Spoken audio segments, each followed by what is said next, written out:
Voici une carte Magic avec toutes les informations nécessaires pour bien comprendre son utilité. En premier lieu, vous avez en haut à gauche le nom de la carte. Dans ce cas-ci, la carte se nomme Tassel Dromedary. Vous verrez en jouant à ce jeu à quel point l'équipe qui travaille sur Magic the Gathering ont une imagination qui est très fertile pour trouver tous ces noms de cartes.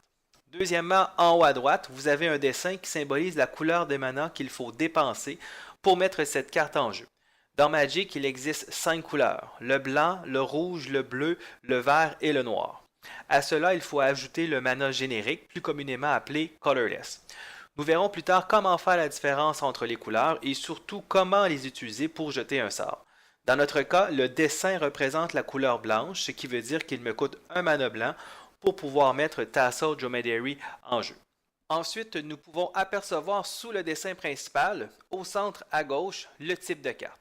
Dans Magic, il existe 7 types de cartes. En voici un exemple rapide pour chacun d'entre eux.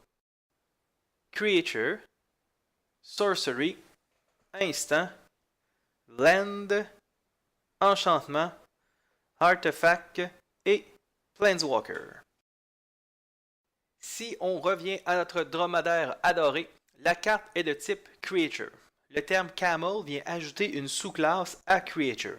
Certains decks dans Magic que l'on appelle des decks tribales sont des decks dont les créatures ont tous la même sous-classe, comme par exemple la sous-classe Elf, Merfolk, Human, Spirit, et il en existe plein d'autres.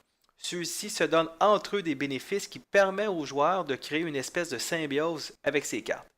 Le deck tribal est un des nombreux types de decks que l'on peut retrouver dans Magic. Donc, si vous voulez construire ce type de deck, la sous-classe aura de l'importance. Sinon, son utilité y sera moindre. Quatrièmement, au centre à droite, on peut voir un symbole qui détermine l'extension ou la série dans laquelle on retrouve cette carte. Cinquièmement, on peut voir un encadré sous le dessin principal de la carte. C'est à cet endroit que l'on retrouve les explications des effets et des capacités que la carte peut produire. Dans notre cas, la carte n'a aucun effet. C'est juste une créature avec son attaque et sa défense.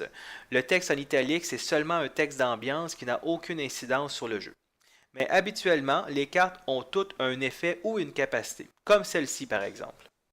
En lisant le texte, vous pouvez comprendre l'effet que la carte peut avoir sur le jeu. Dans l'exemple que vous voyez, la carte Choc fait 2 dommages à une créature ou un joueur. Donc, lorsque vous la mettez en jeu, vous appliquez l'effet inscrit sur la carte tout simplement. Et finalement, dernière explication pour une description de carte. Nous allons regarder en bas à droite où l'on retrouvera 2 chiffres, un 0, une barre oblique et un 4. Le premier chiffre représente l'attaque de la créature, dans notre cas Tassel Dromedary n'a aucune attaque, et le deuxième chiffre représente ses points de vie. Dans notre cas, notre dromadaire a 4 points de vie. Nous verrons en détail les fonctionnements de l'attaque et la défense dans une autre vidéo nommée Le combat. Je vous invite à la regarder si vous voulez bien comprendre les différentes étapes du combat dans Magic. C'est ce qui met fin aux descriptions d'une carte Magic. N'hésitez pas à émettre vos commentaires et vos suggestions pour les vidéos subséquentes.